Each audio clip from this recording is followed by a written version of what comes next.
Well, hello, I'm David Freeman with Is That Really in the Bible? I want to talk about 4 building blocks for knowing God. And the 4 building blocks are knowing God on an emotional level, knowing God on an educational level, knowing God from your experiences, and knowing God by the things you are willing to do for Him. And what I want to tell you is that each one of these building blocks are just as important as the next. There's really not one more important building block, but what is very important is that you participate in each one of these. You see, a lot of people get stuck in one building block and they stop growing on a spiritual level in their relationship with God because they're stuck in one of these building blocks. So if you are to ever achieve a maturity in Jesus Christ, you've got to exercise each one of these building blocks. That is, knowing God on an emotional level, knowing God on an educational level, knowing God from your experiences, and knowing God by the things you are willing to do for Him. So let's go into the first one. Knowing God on an emotional level. In Genesis 1 and verse 31, it says, "And God saw that everything that He had made, and behold, it was very good." Now I want you to think about this.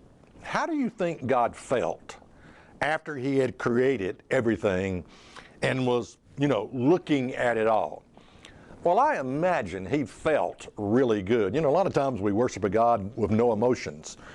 And we misunderstand God. God has a broader range of emotions than probably we do. It's just that He knows how to control His emotions. But God probably felt wonderful. And what we understand is that good feelings come about as a result of success, achievement, accomplishment, being productive. Because God was not just sitting there on His hands feeling really good.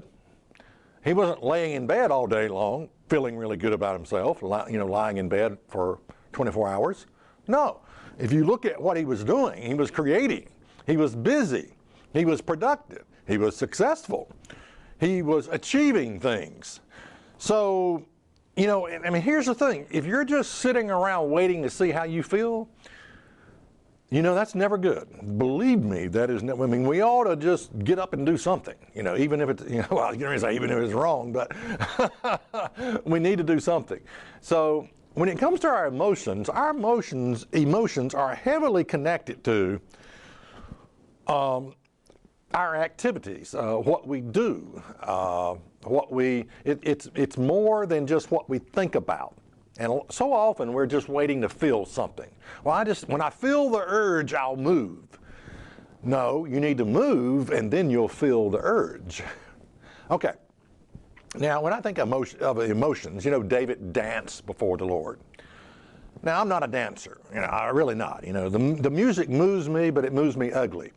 And so I'm not into dancing. But we see in the scriptures that David just danced before the Lord. In fact, he got carried away and actually exposed himself, and his wife got upset at him. But emotions can be a good thing. I've been in too many churches that were on death row. Nothing would excite them. They're half of them are asleep with their head down like that, and you just wonder, what does it take to get people excited? Well, often what it takes is using your emotions, having your emotions fulfilled, feeling good about, your relationship with God and what you're hearing preached, feeling good about it.